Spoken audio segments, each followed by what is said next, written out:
Guys, welcome back to DeFi, Degens, Drip, and Farm for Poverty, where on this channel, our vision is to empower the impoverished by helping you find financial freedom through crypto assets. Please subscribe and leave a comment and a thumbs up. Hey guys, welcome back. DeFi, Degens, Drip, and Farm for Poverty. So today we're going to be covering a plethora of different topics. Accountability, the United States Air Force, British Secret Service, and the Drip community. And I'm going to tie it all together, hopefully in a nice little bow for you. But these videos are just me and how my brain kind of goes off on different tangents, but yet they all come together, and hopefully I'll make it make sense for you all today. So as you all know, we're dealing with drama, fudsters, all sorts of stuff in the Greek ecosystem due to the delays and whatnot. And one of the groups is entitled Animal Farm Accountability, I believe. And it made me think, it's like, okay, well, what does accountability mean, or what does accountable actually seek to gain? What is our purpose, or what's the definition of that? So I decided to look that up, and I want to share that with you guys because this is where my train of thought went to. So subject to obligation to report, explain, or justify something, responsible, answerable.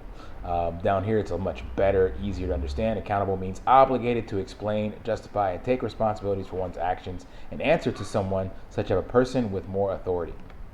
So this got me to thinking about what the actual end goal is.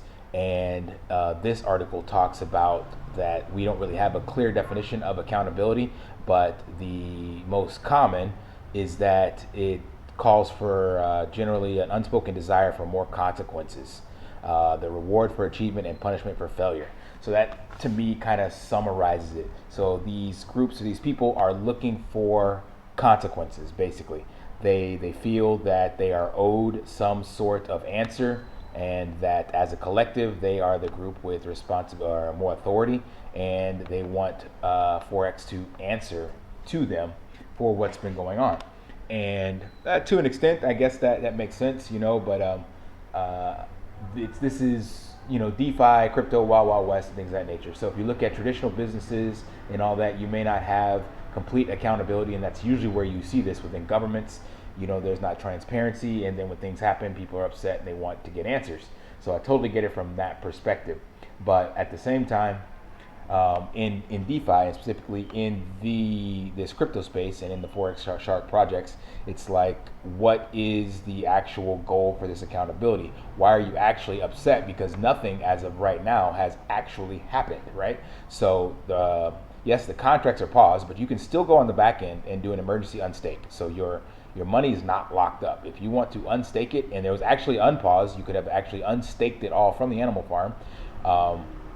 When we had the dog migration crediting, right? So as of right now, the only thing that's technically locked up is the dogs. And to be honest, those weren't really our dogs to begin with, right? Because the farm was paused, and we were allowed to accumulate dogs while the farm was paused. So therefore, you were actually given a token for leaving your assets in the animal farm without emergency unstaking them. So in actuality, what are we upset about? Or not we, what are they upset about? Because their money they can still get. The only thing they can't get right now is the dogs in which they were given based on having assets left in the contract, and assets they left in the contract willingly. Because again, these people should definitely know, the ones that are mainly complaining should know how to emergency unstake. And if they didn't, there was information in the groups, so they could have gone behind the scenes and taken their money out. And yes, I know that's not readily available for everyone. It's not common knowledge to use BSC scan, emergency unstake, but if you just ask some questions, you would have found that answer. So it wasn't easy to get it from the UI, but that's what makes blockchain immutable. You can always go to the contract and interact with it. So nothing is ever totally locked or gone, unlike Celsius and Voyager, which filed for bankruptcy and you don't get those back. So it's back to the question, why are they upset? And it led me to ask some other questions. Are they over leveraged, or do they have something to gain by fudding or separating the drip community? And as we've seen already in the past, the loudest voices usually have the most to hide.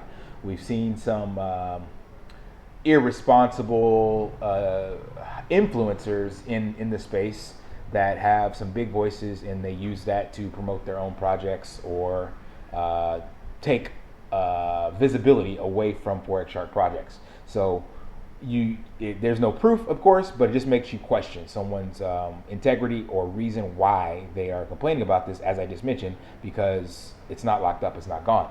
Now, granted, the market's taken a big dump, and we've now 97% down on drip and whatnot, but that is DeFi, and that is the volatility of crypto. So leads you back to the question of what do they have to gain, what are they trying to do, right?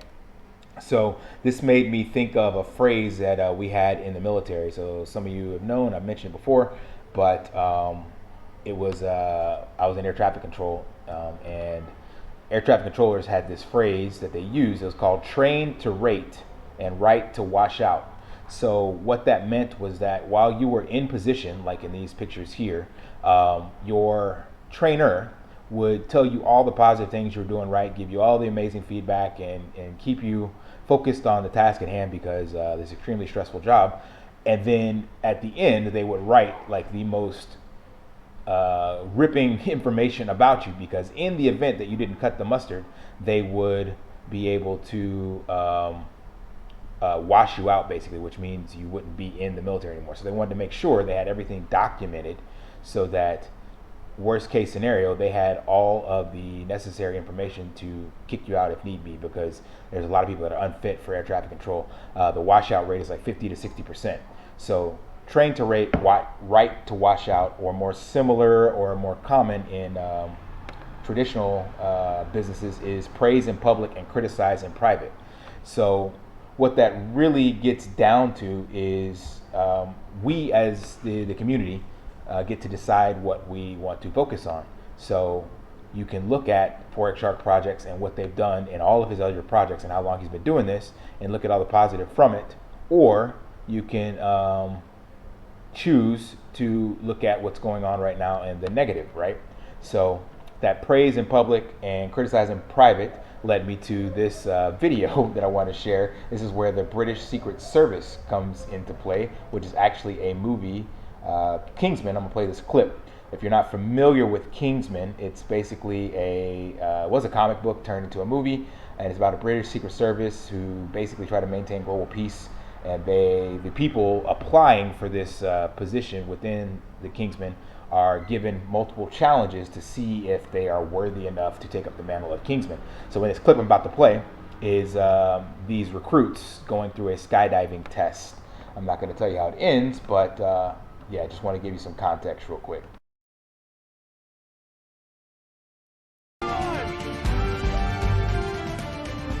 My, you're all very cheerful. Did you really think it was going to be that straightforward? Any idiot can read a heads-up display. A Kingsman agent needs to be able to solve problems under pressure. Like what to do when one of your group has no parachute. Parachute! Help! Fuck! What do we do? I told you, aim for the target, coming under the radar. I hope not to be scraping one of you up. But if I do have to, and you're inside the target, please know I'll be very impressed.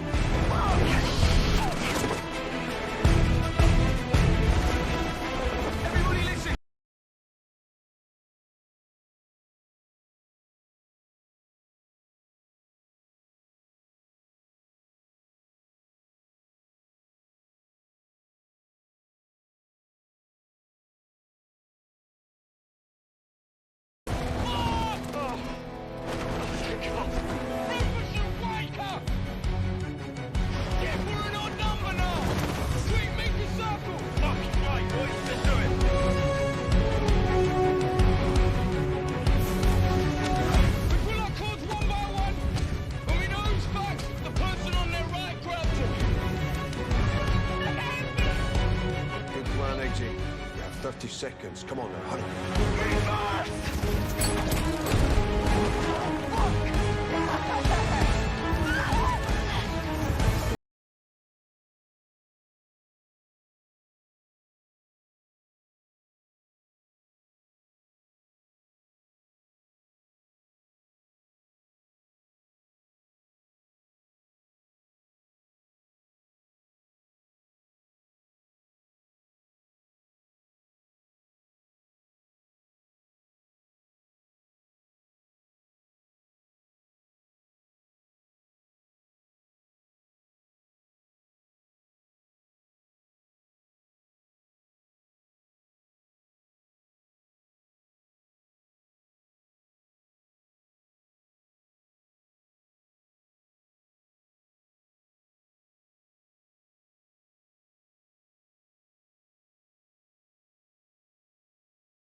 Hugo, Digby.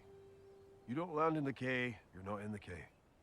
Rufus, you opened too soon. You were all over the radar. All three of you pack your bags, go home. Eggsy, Roxy, congratulations.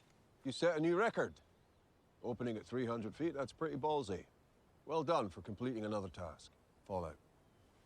Sorry, sir, but why the fuck did you choose me as the gimp? Am I the expendable candidate? No, you don't talk to me like that.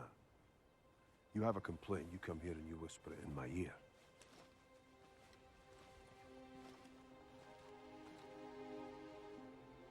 You need to take that chip off your shoulder.